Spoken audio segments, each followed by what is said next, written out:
Good evening students. Test के chapter में आज का जी 77 डे 77वां दिन 77 बोलते हैं हिंदी में। पास्ट परफेक्ट कंटीन्यूअस टेंस चल रहा है। पास्ट परफेक्ट कंटीन्यूअस टेंस के अंतर्गत आप नेगेटिव सेंटेंस पढ़ेंगे। तो देखिए अफर्मेटिव सेंटेंस और नेगेटिव सेंटेंस का सिर्फ एक अंतर है। क्या है भाई? अफर्मेटिव सेंटेंस क्या होता है? सकारात्मक होता है और नेगेटिव क्या होता है? नकारात्मक होता है। तो हिंदी में नेगेटिव वर्ड नहीं बढ़ेगा। कहाँ बढ़ रहा है? यानी शब्द के बाद और धातु के पहले, ठीक ना। अब देखिए, और इस नेगेटिव वर्ड का प्रयोग आप कहाँ कर रहे हो? हेड के बाद। सिंपल, बहुत इजी टेंस है, कोई प्रॉब्लम नहीं है, ठीक है ना। रही बात टिपिकल सेंटेंस बनाने की, तो वो तो बनेगा ही। हम बनाएंगे किसमें? प्रैक्टिस जो क्लास चलाएंगे। यहाँ पर सिंपल आपको केवल स्ट्रक्चर समझना है, ठीक है ना। तो अब बताइए, अब यहाँ पर फॉर एग्जाम्पल हम देते हैं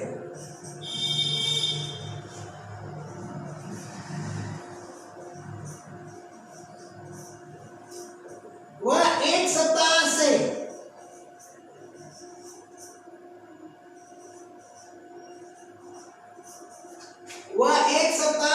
मुझसे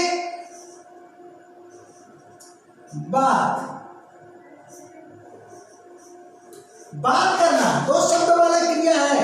तो मुझसे नहीं बात कर रही थी, लिख तो सकते हैं नहीं बात, लेकिन सुविधा और सुंदरता के लिए दो पार्ट में तोड़ दिया जाता है। जब दो शब्दों वाली क्रिया होगी हिंदी में बात करना, ठीक ना जी, तो दो इसको नहीं से हम तोड़ देंगे। ये देखिए, हमेशा मैं इसकी चर्चा करता रहता हूँ। वह एक सप्ताह से मुझसे बात नहीं कर रही थी, ये है, ठीक है ना। तो अब देखो यहां पर वह एक सप्ताह से मुझसे बात नहीं, बात करना है। देखो बात करना धातु है, तो ये इधर आ जाएगा। दो शब्दों वाला अगर क्रिया है बात करना, ठीक है ना जी। बात करना, बात और करना दोनों एक ही वर्ड है, मतलब क्रिया का एक क्रिया है, लेकिन दो शब्द वाली है। तो ऐसी दशा में हम नहीं का प्रयोग यहाँ करते हैं, ठीक है ना। तो ऐसा सुविधा के लिए किया जाता है। अच्छा, और लिख सकते हैं वह एक सप्ताह से मुझसे नहीं बात कर रही थी, वो भी सही है, ठीक है ना। वो बिल्कुल शुद्ध हिंदी है, यानी रिटेन हिंदी है, ये स्पोकन हिंदी है। तो अब सुविधा के लिए बना दिया गया। अब यहाँ इसका ट्रांसलेशन क्या हो जाएगा? देखिए, यानी नहीं कर रही थी तो क्या हो जाएगा? शी है नॉट, उसके बाद बीइंग, टॉकिंग, क्या हो गया? टॉकिंग। टॉक मींस बात करना, और टॉक ऐसी क्रिया है जो प्रीपोजिशन टू हमेशा लेगी। तो ही है, she had not been talking to me, ये देखिए टू मी, अदरवाइज के स्थान पर क्या हो गया? टॉकिंग टू मी ऑब्जेक्ट आ गया। कब से भैया? फॉर और क्या किया? वीक कर दिया, फॉर और वीक ट्रांसलेशन हो गया, इसका हो गया काम। अब चलिए इसमें, ठीक ना।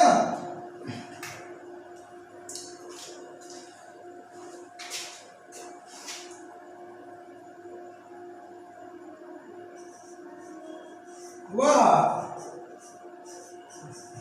2 दिन से नहीं सोया था, इसका मतलब लगातार जगने का काम कर रहा था। वह 2 दिन से नहीं सोया था, ठीक है ना, नहीं सोया था। ये देखिए धातु सोना है, तो इसके पहले आ गया धातु सोना है, सोना से सोया था, सोया था। अब यहाँ नहीं आ गया, ठीक है ना। तो अब इसका ट्रांसलेशन क्या होगा भाई? यानी 2 दिन से नहीं सोया था, यानी जगने का काम चल रहा था। तो यहाँ पर क्या हो जाएगा? ही, ठीक है ना जी, हैड नॉट, उसके बाद क्या हो जाएगा? बीन, उसके बाद क्या हो जाएगा? स्लीपिंग, ठीक है ना, स्लीपिंग। उसके बाद क्या हो जाएगा?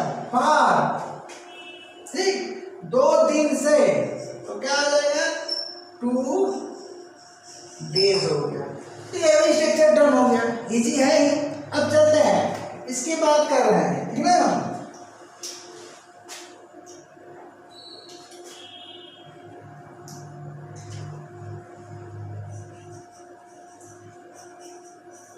चार दिन से वर्षा नहीं हो रही थी।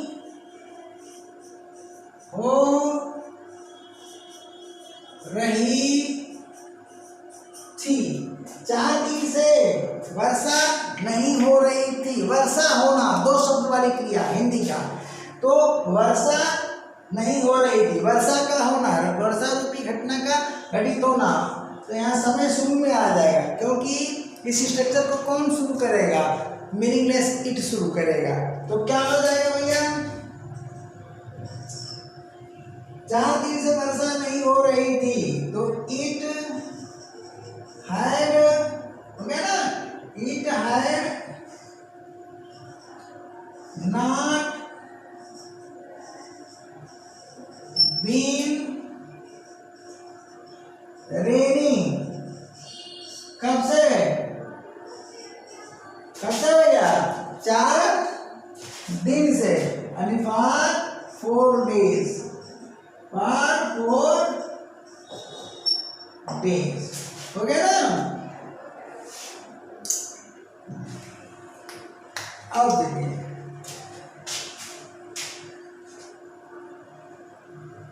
अब निकालना है कुछ और समझ देते हैं।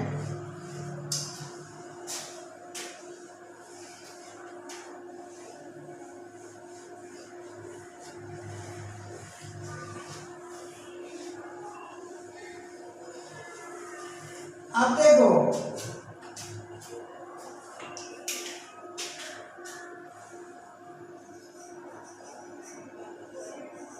आज प्रातः से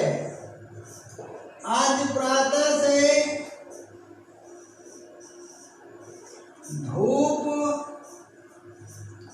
नहीं खिली थी। ध्यान देना, अब इसमें थोड़ा सा डिसऑर्डर में कर दिया गया, आवश्यकता अनुसार होता है।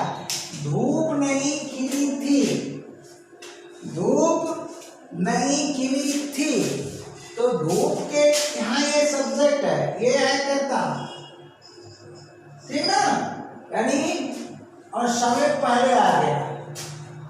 समय क्या, ये है आपका समय, देख लीजिए ऐसा भी होता है।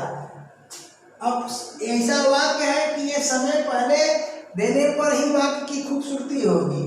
धूप आज प्रातः से नहीं खिली थी, ऐसा नहीं, आज प्रातः से धूप। तो वाक्य को ब्यूटीफाई करने के लिए समय का प्रयोग हिंदी में आगे पीछे हो सकता है, इस बात को आपको समझ लीजिएगा, हिंदी भाषा है। तो अब ये कौन सा स्ट्रक्चर है, देख लीजिए। धूप नहीं, धूप का खिलना, धातु खिलना, बड़ी ई खिली थी, यानी स्ट्रक्चर आपका सेकेंड है, स्ट्रक्चर आपका सेकेंड है।